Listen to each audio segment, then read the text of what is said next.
നമസ്കാരം. കരുതൽ ന്യൂസിലേക്ക് സ്വാഗതം. We care palliative and charitable ട്രസ്റ്റിന്റെ ആഭിമുഖ്യത്തിൽ Kureepuzha Maria Agnes school, JKMO affiliated shotokan karate and sports academy, Kollam church charitable fellowship trust, Jwala women's power, ഇപ്ലോ Karuthal academy, Joy Alukkas foundation എന്നിവയോട് ചേർന്ന് നടത്തിയ ഓണവണ്ടിയുടെ flag off west police SHO CA Fayas നിർവഹിച്ചു. രോഗികളെ ബുദ്ധിമുട്ടിക്കാതെ അവരുടെ അടുക്കിലേക്ക് ഓണമെത്തിക്കുന്ന ഓണവണ്ടി അനുകരണീയമായ പ്രവൃത്തിയാണെന്ന് ഫയാസ് പറഞ്ഞു. കഴിഞ്ഞ 8 വർഷമായി വി കെയറിന്റെ നേതൃത്വത്തിൽ ഈ പദ്ധതി നടന്നുവരുന്നുണ്ട്. കിടപ്പ് രോഗികളുടെയും ക്യാൻസർ രോഗികളുടെയും അത്യാസന്ന നിലയിലുള്ളവരുടെയും വീടുകളിൽ ഓണത്തിന് ആവശ്യത്തിനുള്ള ഉൽപ്പന്നങ്ങൾ എത്തിക്കുന്നതാണ് ഓണവണ്ടി പദ്ധതി. ഈ വർഷം ഭക്ഷ്യോൽപ്പന്നങ്ങളോടൊപ്പം വസ്ത്രങ്ങളും ഡയപ്പറുകളും വീൽചെയറുകളും വാക്കറുകളും കൂടി വീടുകളിൽ എത്തിക്കുന്നുണ്ട്.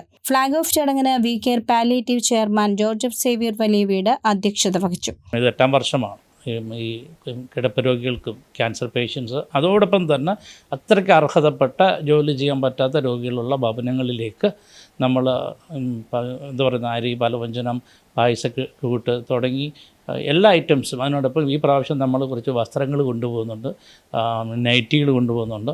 അതോടൊപ്പം നമുക്ക് വീൽ ചെയർ വാക്കറൊക്കെ നമ്മൾ കൊണ്ടെത്തിക്കുന്നുണ്ട്. സാധാരണ ഇവിടെ വന്നാണ് ആളുകൾ കൊണ്ടുപോകുന്നത്. പക്ഷേ നമ്മൾ ഈ പ്രാവശ്യത്തെ ഓണവണ്ടിയോടൊപ്പം 2 ദൗത്യമാണ് നമ്മൾ ചെയ്യുന്നത്. ഓണവണ്ടി എന്ന് പറഞ്ഞ് വീടുകളിൽ ഇത് കൊണ്ടുപോകുന്നു. അതിനോടൊപ്പം തന്നെ നമ്മൾ വയനാട്ടിലേക്ക് നമ്മൾ ഫണ്ട് കൊണ്ടുപോകുന്നുണ്ട്. അവിടെ ഫണ്ടാണ് വിലങ്ങാട് എന്ന് പറയുന്ന പ്രദേശത്ത് വീട് നിർമ്മാണത്തിന് വേണ്ടി നമ്മളവിടെ ഫണ്ട് കൊണ്ടുപോകുന്നു. അവർക്ക് സാധനങ്ങളൊന്നും ആവശ്യമില്ല.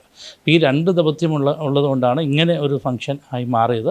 ലളിതമായിട്ട് തന്നെ നമ്മൾ ഫംഗ്ഷനൊന്നും പൈസ മറ്റു ചിലവുകളൊന്നും കൊടുക്കാതെ, അതായത് ഒരു വ്യക്തിയുടെ പോലും പേരോ ഫോട്ടോയോ നമ്മൾ കാണിക്കില്ല, പേര് പറയില്ല. കാരണം അവരെ നമ്മളതൊരു ഇൻസൾട്ട് ചെയ്തതിന് തുല്യമാണ്. Treasurer Betsy Edison, chief coordinator captain Christopher D'Costa, executive അംഗം retired deputy command Chandran, Jwala women's power secretary Chandini Prakash, treasurer Saujaleen David, joint secretary Jubaidath, Joy Alukkas manager Arunkumar എന്നിവർ സംസാരിച്ചു.